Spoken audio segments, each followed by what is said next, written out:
हाय, नमस्कार. नमस्कार सगळ्यांना. कसे आहेत सगळेजण?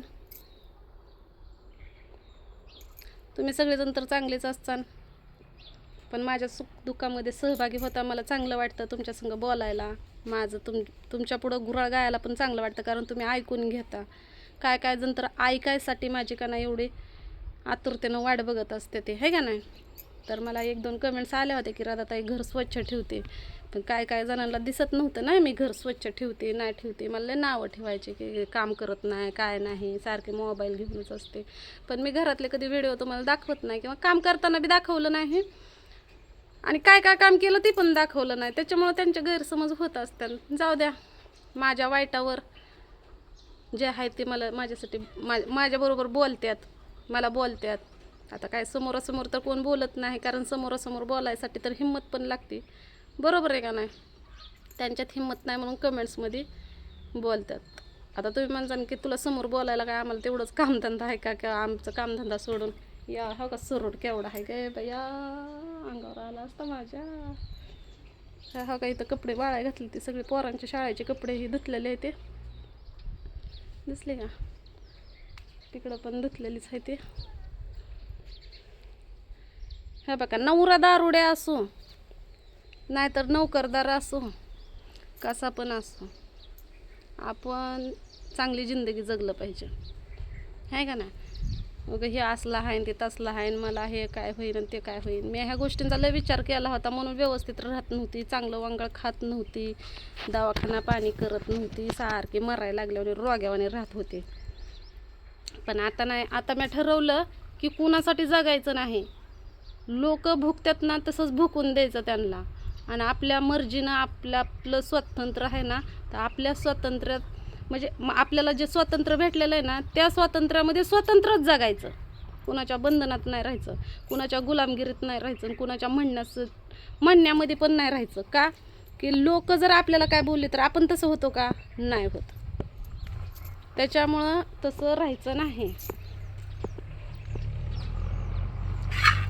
तर मी इथं उन्हात आणत काय करायला लागली तुम्हाला दाखवते. इथं उन्हात आणत का नाही बाजरी आहे ना, ती बाजरी निवडणार आहे. तर त्यासाठी थळ्या घेतलाय, इकडं डबा घेतलाय, डबा पण घासलाय, पण डब्याचा कलरच असा आहे. आमच्या इथल्या पाण्यानं का नाही, आमच्या इथल्या पाण्यानं ना भांडी पांढरी डागच पडतात अहो, त्याच्यात डागच उमटतात. कशी पण घासा, पण राखानं घासली ना आणि लगेच वाळवली ना मग नाही डाग पडत, पण पाणी जर राहिलं की डागच पडतात, पांढरा शेपट त्याच्यावर. पीठ नाही काय नाही, मग म्हणलं चला सण सुद्धा आलाय तर घ्यावं म्हणलं दळण करून, आहे का नाही? ठीक आहे. हिरोचे कपडे बी धुतले ते की मी कळकुटून गेली होती निरम्याच्या पाण्यामध्ये. गरम पाणी केलं, हा बघा इकडं चूल पेटवली होती, गरम पाणी केलं, गरम पाण्यामध्ये निरमा टाकला आणि ती कपडे त्याच्यामध्ये भिजाय घातले आणि नुसते आपटले तर एवढी निघल्या. ते मग ह्या एवढे चांगले धुवून सुद्धा ही एवढी कळकटल्या ते म्हणल्यावर विचार करा की आला होता त्या टायमाला तर किती कळकटले असताले. काय माहिती कुठं लोळून आला का काय करून आला. आणि तुम्हाला सांगू का, नावं ठेवणारे लोक का नाही नेहमी त्यांच्या खाली अंधार असतो ना, म्हणून ती माणूस दुसऱ्यांना बोलतो. म्हणजे मला बदनाम करायसाठी, माझं वाटोळं करायसाठी ह्यो माणूस का नाही त्यानं कधीपासून प्लॅनिंग केलं असन मला माहीत नाही, पण बऱ्याच दिवसापासून केलेलं आहे. कारण त्यानं लय वेळा म्हणलेलं आहे हिचं वाटोळं करतो, हिचं वाटोळं. पण मीच आपलं कानाड तर टाकायचं, वाटायचं जाऊ दे मरू दे, कशाचा तर राग आला असन, रागाच्या भारामध्ये बोलतं माणूस, आणि राग शांत झालं की पुन्हा गोड बोलतंच की. कारण मी पण तशीच करते ना, कुणाला पण झालं तर भांडायचं, बोलायचं, खवळायचं आणि परत गोड बोलायचं. मला वाटलं माझ्यासारखेच सगळेत, पण आपल्यासारखी तशी नसते ती माणसं. त्यांच्या होटात एक आणि पोटात एक असतं. तोंडानं किती जरी गोड बोलली ना तर त्यांच्या मनामध्ये आपल्याबद्दल काय चाललंय हे काय माहीत नसतं. तुम्ही ऐकलीच असेल ती रेकॉर्डिंग, ऐकली ना? तुम्हाला सांगा तुम्हाला कसं वाटलं. ही माणूस माझ्याबद्दल घरातच सोडा, माझ्या बहिणीला सोडा, माझ्या भावाला सोडा, माझ्या नवऱ्याला सोडा, अजून ह्यो बाहेर कुणाला माझ्याबद्दल किती घाण बोलतोय. माझी इच्छाच नव्हती ती रेकॉर्डिंग टाकायची, पण वाटलं आपल्या अंगी गुन्हाच नाही ना, आपण चुकीचं वागत नाही, आपण सगळ्यांसंग चांगलं राहतो हे यांच्या डोळ्यामध्ये खुपतं. एकटी बाई ज्या टायमाला कमवते ना त्या टायमाला दारुड्याची बायको जर एकटी चांगली राहत असन, चांगली कमवत असन, एन्जॉय करत असन, हिंडत फिरत असन, तर तिला डायरेक्ट म्हणतात की ही धंदेवाली असन. म्हणतात का नाही तुम्ही सांगा. हा बघा, मी धंदा करायचा नाही करायचा हे मी ठरवणार. समजा मी धंदा करायचा का नाही हे पण मीच ठरवणार. आणि धंदा केला तरी का नाही मी माझा मी करन. ह्याच्यात कुणाला सहभागी व्हायचंय का? व्हायचंय का? तुमच्या पण घरामध्ये बाया असतेल्या, बरोबर, इज्जतीने बोलते ना थोडंसं. आरोतुर लय झालं, कारण ह्या आठवड्यात तर नुसत्या आरोतुर नुसत्या शिव्याच होत्या. पण आता इज्जतीनं बोलते. ह्याच्या घरामध्ये सुद्धा बाया असतील ना, त्यांना पण बसव ना. म्या काय अडवलं का? म्या नाही अडवलं, कारण मी कुणाला अडवू शकत नाही. सगळ्यांना कुणालाच बंधन नाही, कुणालाच बंधन नाही. ज्याच्या त्याच्या मर्जीनं जसं वाटेल तसं वागावं. तू धंदावाल्यांच्या मागं हिंडतो, मी तुला विचारते का तू इकडं का गेला, तू तिकडं का गेला, तुझं कुठं लपडं चालू आहे, मी असलं विचारते का? जगाला तुझं काय सांगते का? आत्तापर्यंत मी कुणाला काय सांगितलं का? मी बोलली का? ह्याचा काय अधिकार आहे का? पहिली गोष्ट तर मला असं बोलायचा. धंदा करायचा, केला तर केला, माझे मी करते. तुला काय प्रॉब्लेम आहे? मला पुरावे दे.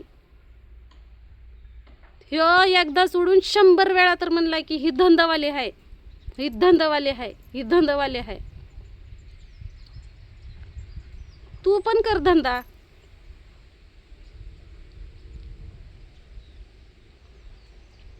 तुझ्या घरात असतील नसतील तर ठेवल्या बिवलेल्या असतेल्या, त्यांच्याकडून करून घे. तुला अडवलंय का?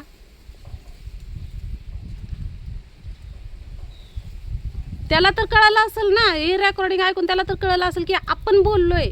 पण आपण बोललोय, हिला बोललोय, हे तर कळलं असेल. फक्त का नाही ह्यानं पोलीस चौकीत जावं आणि माझी रेकॉर्डिंग ऐकवली, सोशल मीडियावर टाकली असं त्यानं बोलावं. मग मी तिथं का नाही पूर्ण रेकॉर्डिंग ऐकवते. मी मोजकंच तिथलं घेतलेलं आहे त्या रेकॉर्डिंगमध्ये. मी पूर्ण जर ऐकवली असते ना तर ह्याला हागाय मुतायचं सुचलं नसतं. मला पण लाज लज्जा शरम इज्जत काहीतरी आहे म्हणूनच मी एवढा दिवस गप्प बसत होते. कारण रात्री ती माणूस आला तेव्हापासून अजून तमाशा त्यानं चालू केलाय, अजून तमाशा त्यानं चालू केलाय. त्यानं आता माझ्या नुसता अंगाला हात तर लावू दे, मग तुला दाखवते. तुला तर दाखवते पण त्याला पण दाखवते. तुम्हाला सगळ्यांना वाटलं असन की ह्याच्याबरोबर दुसरं कोण बोलतंय, ते आवाज आपण नाही टाकू शकत. ती वेळ आल्यावर ती पण होईल, पण ती का नाही टाकू शकत नाही. ती समोरून कोण बोलतंय, पण समोरून बोलणार आहे का नाही कोण बी असू द्या, तो वाईट बोललेलाच नाही, सगळं वाईट ह्यो माणूस बोलतोय.